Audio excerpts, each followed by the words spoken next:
زراعة شتلات الفراولة. بعد التجهيزات الريز بت ووضع السماد العضوي، سقيناه تقريبا ما يقارب 3-4 أيام لحد ما يتجانس السماد مع التربة مع الرملة، واليوم إن شاء الله راح نزرع. طبعا هاي شكل الشتلات عندي. زالت الأوراق القديمة، زالت الأوراق اللي عليها أي نواقص، هاي قبل الزراعة. عندي هاي الشتلة هني،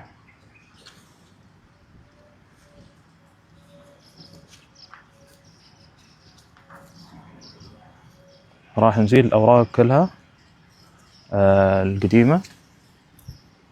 والزراعة لازم نزرع نتأكد عدم دخول الماء في هذه المنطقة، سواء اسمه الكراون أو قلب الفراولة. إذا دخل الماء هني راح تعفن الشتلة عندنا، أو راح تعفن عندنا الفراولة، ما راح تنمو، راح يكون عندنا عفن يعني. طبعا زرعناها هني،